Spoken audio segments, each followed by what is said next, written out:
Hey traders, welcome to Charts.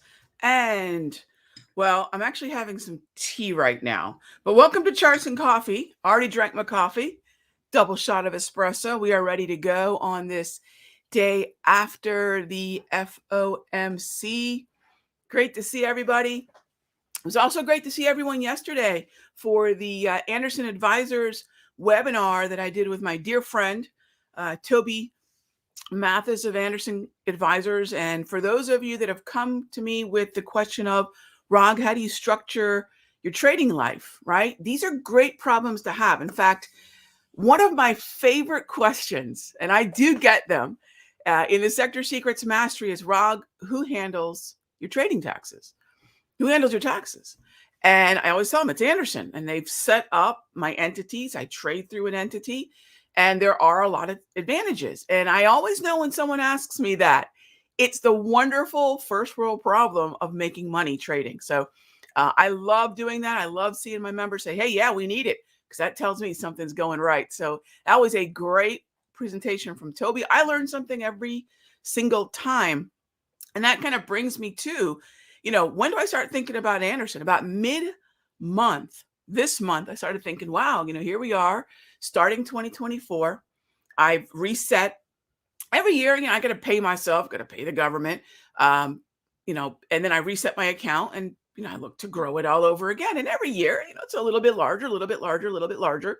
There'll be more in my investing portfolio. There'll be more in my day trading account. There'll be more in my swing trading account. But the thing that I love to show, and we'll be doing this because brand new year and I reset, I've got my Trades Viz, TRADESVIZ. For those of you that don't know, that's the software that I use for tracking my trades. And I don't mean a per trade thing. I mean P&L. Is my account growing or not?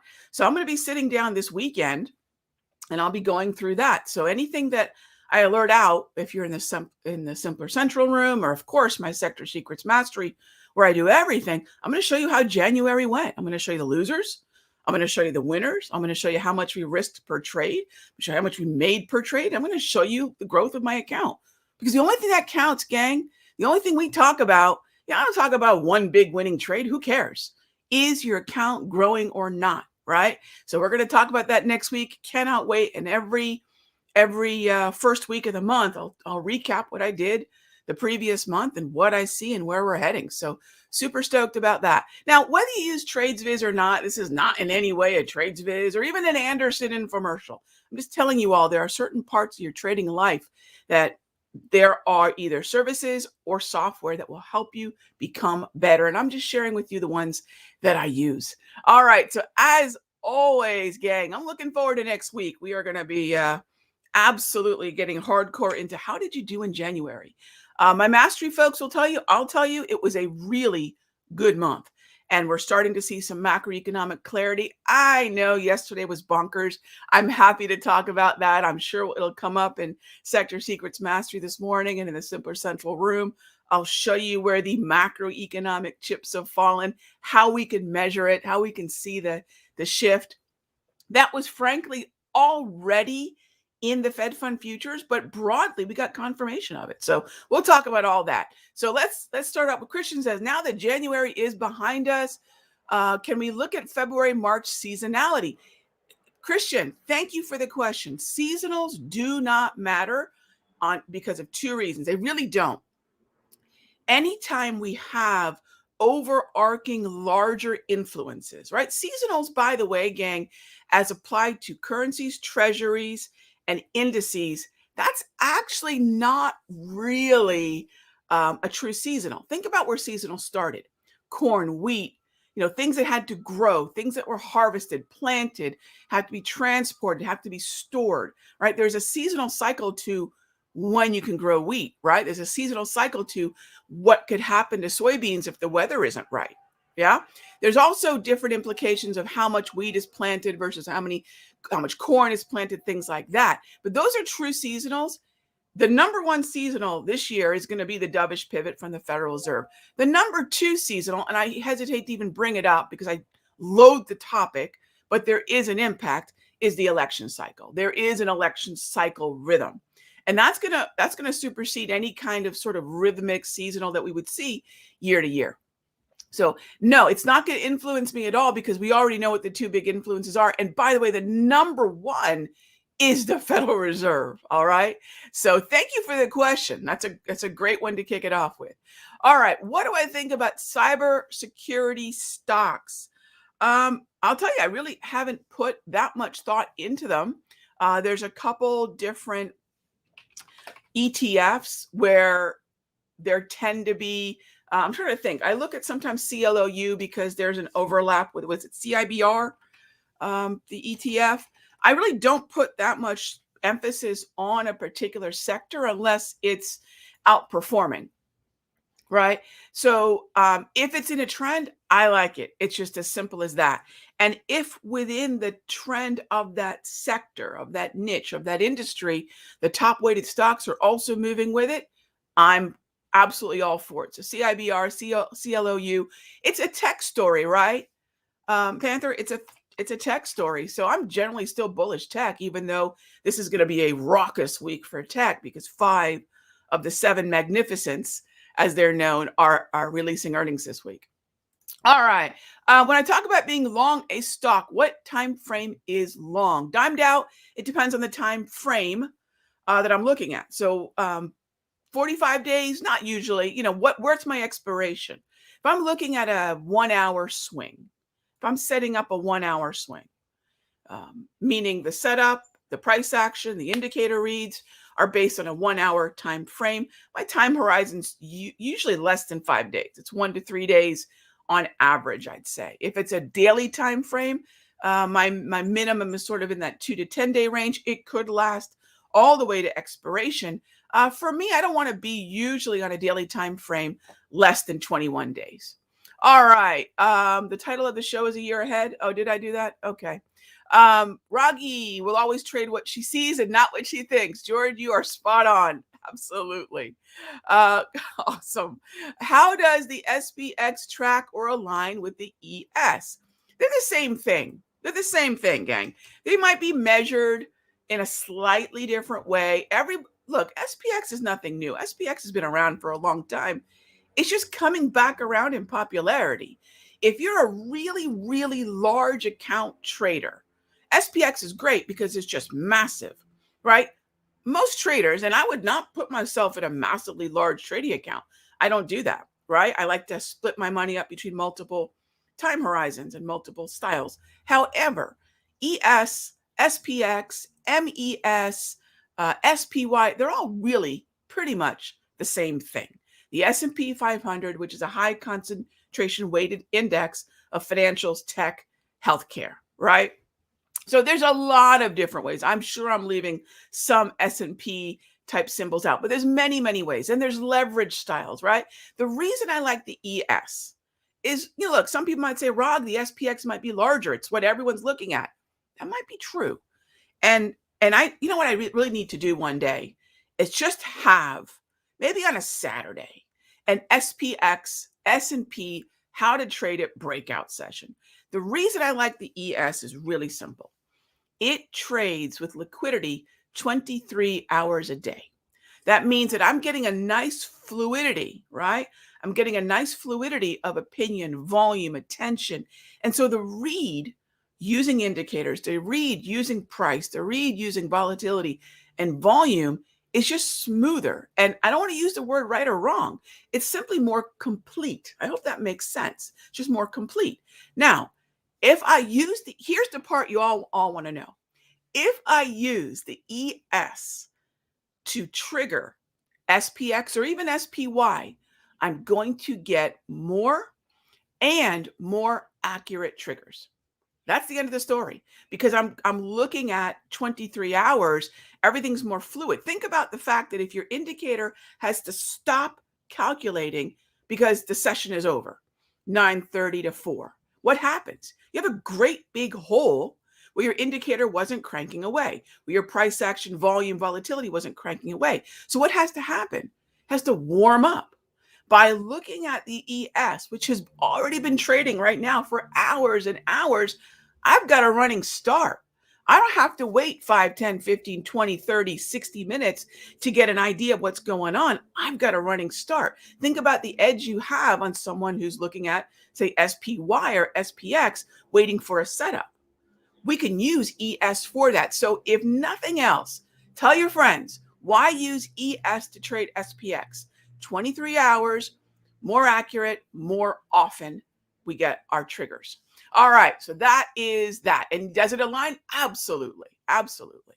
All right, RD, yes, I know it's recorded. I don't know where it will. I think it's on the YouTube channel. So if you're watching on YouTube, the Simpler Trading YouTube channel, yeah, I believe it's there. I believe it's there. So you can just go, you'll see a fairly awful picture of me and a very nice picture of Toby. And just click on that and you're good to go.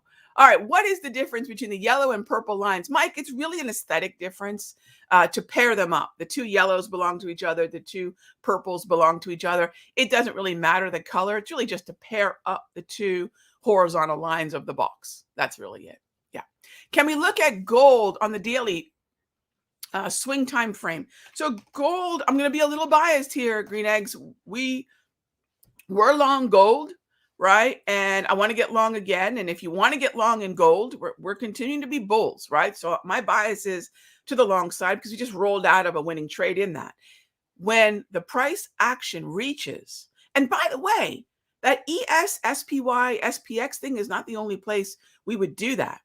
If I'm going to trade GLD calls, which we did in the Sector Secrets Mastery, really nice trade for us, I was still looking at GC, right? I'm still looking at that more complete view of the opinion of gold. So I'm looking at GC, I'm trading GLD or even MGC, right? So when GC trades down into the daily price movement range, not necessarily GLD, I'm going to buy calls. I'm going to get long the futures contract, etc. So yeah, I want to once again wait for price to trade down into that gray area of support. You can see it on the 1 hour. You can see it on the daily. It's the same support zone. It's just overlaid both those time frames. All right. How can I join? You can check out what we're doing, Panther, over at sectorsecrets.com, or if you're at the simplertrading.com website, you can navigate to my mastery within that. But if you want a direct link to it, yeah, sectorsecrets.com. All right. Let's see what else we got here.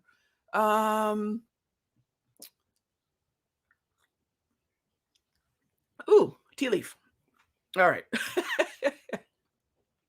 Next up is for swing trades. How do you use Darvis and slow stow?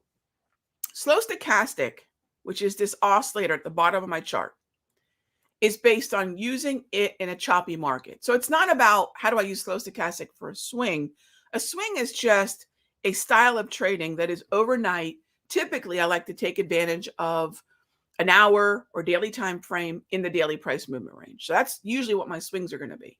The slow stochastic factors in when I need to confirm overbought or oversold. The Darvis factors in when I need to support a resistance level. And that's it. Now, if it happens on a 1 hour, if it happens on a daily time frame, it'll be a swing trade because I'm taking it overnight. So thank you for the question. All right, Coffee Dominator. That's all of us. That's all of us.